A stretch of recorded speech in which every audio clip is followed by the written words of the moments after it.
So, are you the kind of person that the second something becomes every day that you feel like you have to do it, your body pushes back and you feel like you lack motivation? When in reality, you may just have a consistency problem going on. So, in this video, we're going to discuss about consistency and how we can build that into our lives a bit more. And I'm sharing really from my life, from my journey, and how I'm experiencing things and how I'm shaping them going forward. So, the thing is that in your life, maybe you're wanting to build something steady. So for me, it's wanting to build a business, or it might be anything, it might be any kind of habit. So eating healthily as well is a big thing for me. And you want to build that kind of steady habit and you want to see progress. But consistency can feel really heavy and not supportive. And this happens to me a lot. And it makes me think there's something wrong with me. And you might be feeling the same as well, when actually you're perfectly normal. I'm perfectly normal. It's just kind of learning how we can deal with these consistency issues. And partly it is because we see in the media, when people talk about consistency, it means doing the same thing every single day. I struggle with that a lot. And for some people, like being consistent can have lots of different meanings in their mentality. And I've been looking at it from a perspective of my work as well as other aspects of my life. And it's also with like parenting, with relationships, with friendships, all of these things. When you are consistently building something where other people are concerned, then you can get stressed because you feel like you've got to be available when you don't want to be available. Or you may have to show up and do stuff when you feel like you don't have capacity to do it, but you've set a target. So it might just be, I've said I'm going to go for a run every day. But you may wake up one day and feel tired and you may be run down, but then you feel like, well, no, but my thing is I run every day. So then you feel like you've got to do it even when you don't have the capacity. And so pushing yourself beyond what your limits are. Or it may be that you feel like you've got to carry other people when you don't need to. And that could all come into that consistently turning up for other people, that consistently being the rock for other people that we do. We feel like we've got to be that rock, or we've got to be there for people. We've got to support people. And again, that can feel like a real, something that's really binding us down. Or we can be doing something that has no clear end point. So, part of, I'm particularly because I have ADHD, I like the dopamine hits, so I like the rewards. When this thing has no clear end point, I don't see where the result is, then I can feel very stuck in what I'm doing. And it can be really hard to maintain that motivation in the form of consistency. So my body hears forever and not structure. And that can be where we can start to shift things by looking at structure rather than just consistency. So let's talk about what happens in the body, because this really happens for me a lot. So when I come to one of those tasks that I'm supposed to be doing every day, I get this resistance inside before I start. And it's like internally, my body is like, ooh, and it just feels like there's a real low point inside me. And it's like, I just don't want to start. And it really feels strong inside. And something that used to be exciting can develop a feeling of apathy. So I can feel that real apathy towards it. I don't really want to do it. Although I do want to do it, but I can't seem to get myself moving on it. Or you can get irritated with that idea of just having to do that. Just really get agitated. I don't like, you can feel that agitation within the body because it's like, I've got to do this, and you just really struggle to do it. And there can be an urge to pull away, stop, or just give up altogether. And this is not like a form of laziness. This is self-protection. So this is when we're struggling to keep that consistency. We're struggling to turn up every single day. And so we will create a self-protection. So like there's a reason why we don't want to do this. We don't want to do it for this reason or for that reason. And that all comes into the self-protection mode. So some of the things that I'm experimenting with at the moment is that one, consistency doesn't have to mean endless. So even if you're starting a new habit, right? You could say, well, I'm going to do this new habit for 7 days.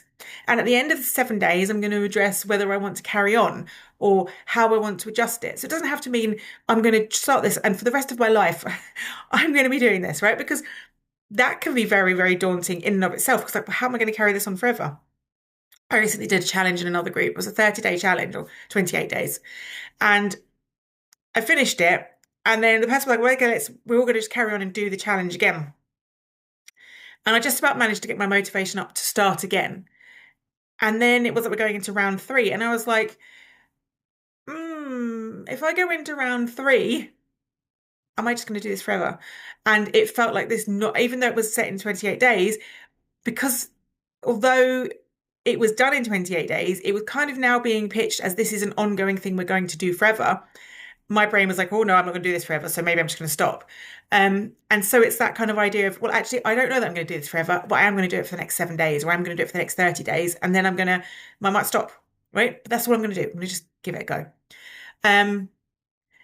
So it can be finite, contain, and complete. And it might be that we kind of reduce what we're doing so we can have one task. So if we've got, and this can be when we have an open-ended thing. So let's suppose we are working towards a particular project, or we're doing something, or we're running a business, and there's a never-ending list. And this could be in our life doing housework. There's a never-ending list of tasks to do. And this is where my brain struggles with it, because I'm like, there's so many housework tasks to do. Which one do I do? When do I do it? How do I do it? And it's just also overwhelming. There's too much to do. And I should do something every day, but I don't really know how to structure that. And I can't cope. So when I make things more finite, there's an end, my nervous system can relax. And we can also do things like short windows. So often, if I'm doing a particular task, I can get stuck on doing that task. I think, so if I look at housework and think, I'm going to do my housework, and I've got to do this, this, this, this, and this, and then it looks like it's going to take me the whole day, and then it starts to bleed into other things, and it becomes really stressful. So if I can say, well, actually, I'm just going to do this today. If I feel like doing something else, I can, but right now I'm just going to do this. And the same with my work. When I sit down to work, I think, well, I've got 40 things on my list. What am I going to do today? Well, actually, today I'm just going to sit down and do this. And if that is all I do today, then that's okay. I can stop and I can rest, because I've still turned up, still done a little bit of something, and I haven't pushed myself beyond the limits. And then it's also taking emotional responsibility out of what you're doing. And this is where we very easily slip into something where you feel responsible for the other people that are involved. So, doing the house, you feel responsible for the other people that live in the house, that you need to maintain the house for the other people. Or, if you're in a friendship with someone and you maybe have consistent contact, or a relationship, and you have responsibilities in that relationship, you feel emotionally responsible for that person, but actually sometimes you need to say, actually, I need to take emotional responsibility for myself. And I need to take that step back and not just be completely available whenever people need me. And it's remembering that you're kind of in control of your own life, and consistency doesn't necessarily mean taking on everybody else's emotional burdens. It can just mean turning up and doing what you need to do, and then allowing yourself to be protected. And it's just choosing the bits that you really enjoy as well. So if I turn up at work, if I'm finding some things tricky, then I'll go into the things that I enjoy the most, and I'll just focus on those and do those. And then that's okay, because I've done the things that really matter. So that's how I do it. So I shorten it, make it finite, play games with it so I can make things competitive as well. I like a competition, so that helps me to keep going as well. And then listening to my body. So if I really do need to rest, it's listening to that and doing maybe a small bit. So for example, in my business, I'm on school, and you've got the activities to get your 5 to do 10 activities a day. Some days I might just turn up and do my 10 activities and say, right, okay, I'm done, because I'm tired and that's all I want to do. And that's okay as well. And I might just do 10 likes, because that's really easy to get my activities. Anyway, that's another point. So for you to think about, thinking about, what does consistency mean in your body? So tuning into your body, what does it actually mean in your body when you feel that consistency thing? So for me, it feels like responsibility quite often, and it feels like I feel this sensations running around my heart chakra and my solar plexus chakra, and they can fire up. But when I've done it, I feel that satisfaction and that peace within my body.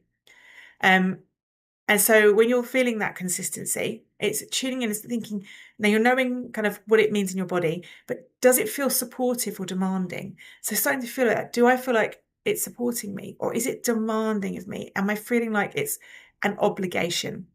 And when it starts to feel like an obligation, that's when it can become quite tricky to maintain. And so it's just tuning into that, and how you can then shift it from an obligation into something you enjoy to turn up for. And what would make it feel safer in your body? So what could you do And what tweaks can you make so it feels safer to turn up? It feels safer to be consistent and not to just allow things to flow and to go and to just to drift. Because when we start to do something that's outside our comfort zone, so often when we're growing and we're going for that growth and we're doing something consistently, it can trigger our nervous system because actually we're taking ourselves out of our comfort zone. And what may be comfortable and feel safer is to stop doing this activity or to reduce it or to stop it. So the other way to look at it is what would make it feel safer in your body so that you could then take it from, oh, I was feeling unsafe doing this to now I feel safer doing this than not doing it. And that can also help to shift things as well. So those are some things to kind of take your time, go within and reflect on and see how they feel for you. And just remembering, as I bring this to the end, that you don't need to force consistency. And maybe you just need a kind of definition of it. So it's about how you can shift that through and start to understand that consistency can mean lots of different things in different ways. And consistency might be doing something 3 times a week. It might be doing something rather than doing it for an hour a day. It might be doing 10 minutes a day. And it can be shifting things around so that you can get that consistency that also supports you as well. And if you found this video useful, hopefully you have, remember to like and subscribe. And I'll drop the link below. Come and join my free group, The Sacred Pause, where we explore consistency, stress relief, and all of these other things together in a group.